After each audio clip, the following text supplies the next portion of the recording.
यहाँ पे मौजूद हुए हैं। भारत जोड़ो यात्रा जो 7 सितंबर से कन्याकुमारी से शुरू हुई थी और जो आखिरी उसका जो मुकाम है वो श्रीनगर में होगा। तो कन्याकुमारी से कश्मीर तक ये 3500 किलोमीटर का फासला राहुल गांधी जी तय करेंगे और अभी वो राजस्थान में है। करीब 150 दिनों की ये यात्रा है और ये भारत जोड़ो में 3 मुद्दे लेके राहुल जी जा रहे हैं। एक तो जो नफरत फैल गई है उसको नफरत को मिटाने के लिए, देश को एक साथ बांधे रखने के लिए, दूसरा महंगाई कम करने के लिए और तीसरा जो बेरोजगारी है वो बेरोजगारी कम करने के लिए।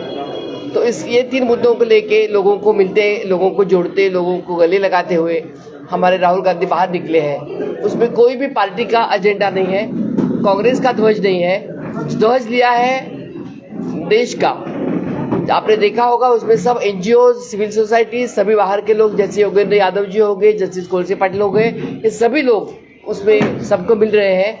और जैसे हर जगह पे वहाँ के सोशल फील्ड में काम करने वाले सोशल ऑर्गेनाइजेशन वाले लोग सब उनको शामिल हो रहे हैं। जैसे आंध्र में वेमुला की माँ आ गई, जिनके ऊपर अन्याय हुआ है, जिनके ऊपर उपेक्षित लोग हैं, अत्याचार हुआ है, वो सब लोग राहुल जी के साथ जुड़ रहे हैं और एक बहुत अच्छा माहौल हिंदुस्तान में तैयार हो गया है। जम्मू से लेके श्रीनगर तक ये यात्रा जाएगी। हमारे ख्याल से वो 8 दिन की यात्रा रहेगी, 4 दिन जम्मू और 4 दिन श्रीनगर। लेकिन अभी तक रूट फाइनल नहीं हुआ है, रूट फाइनल होते ही हम आपको बता देंगे। 4 दिन जम्मू के जो है उसका हमने अभी डिस्कशन किया, किस तरह से जाएगी, किस तरह से किसको क्या जिम्मेदारी दी जाएगी, और आगे श्रीनगर का भी डिस्कशन किया और उस तरह से हम आगे चले जाएंगे। रजनी पाटिल जी, आप बताएंगे जिस तरह से भारत जोड़ो यात्रा राहुल जी कर रहे हैं, इसका असर कहीं ना कहीं हिमाचल में आपको दिखा? बिल्कुल दिखाई देगा, क्योंकि कहीं ना कहीं लोगों को ये रियलाइज हो रहा है कि ये बंदा अकेला चल रहा है। ये इतना आसान यात्रा नहीं है, क्योंकि मैं महाराष्ट्र में 14 दिन उनके साथ थी, मेरे स्टेट में वो आए थे, बहुत मुश्किल था। और सब लोग एक तो बोल रहे हैं कि ये व्यक्ति अच्छे चीज़ के लिए निकल रहा है भाई, तो असर तो हो रहा है। लेकिन गुजरात के अंदर कोई कामयाबी नहीं हो पाएगा। नहीं, गुजरात का भी देखिए, चुनाव के लिए चर्चा हम करेंगे तो ये अलग। हमारा विषय आज का ये है कि भारत जोड़ो यात्रा के लिए जम्मू कश्मीर में हिमाचल की तरह असर देखने को मिलेगा। मुझे लगता है उसका असर होगा, क्योंकि एडजॉइनिंग स्टेट है और लोग बहुत होशियार है, लोग समझदार है, उसका फायदा जरूर होगा। लेकिन राहुल जी बोल रहे हैं कि हम उसका पॉलिटिकल कोई फायदा लेने के लिए कर नहीं रहे, हम उसका सिर्फ एंड सिर्फ सोशल कॉज के लिए कर रहे हैं। जिस तरह से राहुल गांधी भारत जोड़ो यात्रा पर इस वक्त जब वो जम्मू कश्मीर में पहुंचेंगे तो क्या ये संभव है कि कांग्रेस के वो चेहरे जो कांग्रेस को छोड़कर चले गए हैं, क्या वो वापस कांग्रेस में आ सकते हैं? वो हम नहीं बता सकते, जो चेहरे छोड़ गए वो वापस आ सकते हैं कि नहीं, लेकिन कोई भी अगर आते हैं तो उनका स्वागत है, जाते हैं तो भी हमें कोई ये नहीं है। कांग्रेस में ऐसे होता ही रहता है। क्या हम ये कह सकते हैं कि राहुल गांधी जी की जो भारत जोड़ो यात्रा है कहीं ना कहीं महात्मा गांधी जी की दांडी मार्च से प्रेरित है?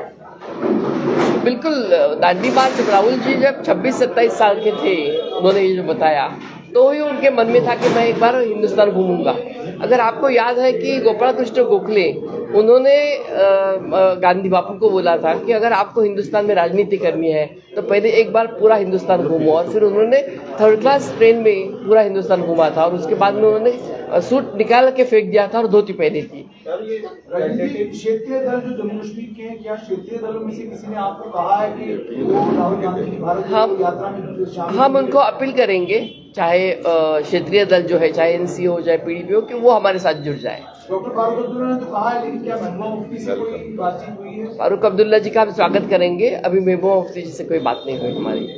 तो हिमाचल में आपके मुख्यमंत्री का चुनाव होना था, उन्होंने कहा है कि वो पार्टी के अभी सभी विधायक, हमारे यहाँ डेमोक्रेसी है तो विधायक सब मिलके अभी बैठ रहे हैं, आज तो वो कॉल लेंगे। चेहरे पे मोहर लगी है जनवरी के दरमियान, जनवरी लास्ट वीक ऑफ जनवरी। डेट नहीं फाइनल नहीं। रजनी जी, जब से भारत जोड़ो यात्रा चली उसने देखा बीच में बहुत सारे चुनाव भी हैं, हिमाचल में आपने बहुत अच्छा कमबैक किया। भारतीय जनता पार्टी कह रही है कि ये पागल इंसान ये चल रहा है, इसके चलने से कुछ नहीं। देखिए, इनकी मानसिकता को हम क्या करें, उनकी अगर मानसिकता ऐसी, सोच अगर ऐसी है तो हम क्या करें। पहले उनको और नाम दिए थे, अभी पागल बोलेंगे, तो उनकी मानसिकता तो हम नहीं बदल सकते। नैरेटिव सेट करते हैं ये, हम उनको कुछ जवाब नहीं देंगे। राहुल जी अभी उसका जवाब राहुल जी अभी देंगे अपने भाषण में, बहुत अच्छे से जवाब देंगे वो। और मैं आपको एक बताती हूँ, राहुल जी का इन सब यात्राओं में सबसे अच्छा भाषण जम्मू कश्मीर में होगा। 2024 के इलेक्शन से पहले बहुत से राज्यों में चुनाव है, आपको लगता है कि कांग्रेस उन राज्यों में वापसी कर पाएगी? मैं आपको यही बोल रही हूँ कि ये कुछ बहुमत पाने के लिए या राजनीति करने के लिए यात्रा नहीं निकाले हैं, ये निकाले हैं सब लोगों को जोड़ने के लिए। इसका राजनीतिक फायदा क्या होगा क्या नहीं होगा, अगर ऐसे होता तो गुजरात से हिमाचल से यात्रा निकालते थे, लेकिन वो वहाँ नहीं गए हैं। वो राजनीतिक कोई भी राजनीतिकरण उसका न करे भारत जोड़ो यात्रा का। वैली जी, आज आम आदमी पार्टी ने प्रदर्शन किया चीफ पेट्रोल अफसर के दफ्तर के बाहर और कहा जम्मू कश्मीर में जल्द चुनाव होने चाहिए, क्योंकि अब संविधान तब्दील हो चुकी है। आपसे जानना चाहूंगा कांग्रेस का मत क्या है, कांग्रेस कब चाहती है जम्मू कश्मीर में चुनाव का? हम इसके बारे में हमारी भूमिका पहले ही स्पष्ट कर चुके हैं कि जल्द से जल्द चुनाव होना चाहिए, लेकिन इसके पहले हमने ये बोला था कि जो अमित शाह जी ने on the floor of the house बोला था कि पहले स्टेटहुड का दर्जा देंगे और फिर चुनाव कराएंगे, उन्होंने वो नहीं माना है। उनको स्टेटहुड का दर्जा देना चाहिए था, क्योंकि हमें भारत जोड़ने से पहले हमारे जम्मू कश्मीर के उन्होंने टुकड़े कर दिए। उसको उन्होंने जो स्टेट था उस स्टेट को तोड़ के उन्होंने उसको यूनियन टेरिटरी बना दिया। उसका दर्द हमारे इन लोगों को तो है ही, तो मुझे लगता है उसका पहले स्टेटहुड का दर्जा देना चाहिए और फिर बाद में चुनाव के लिए जाना चाहिए।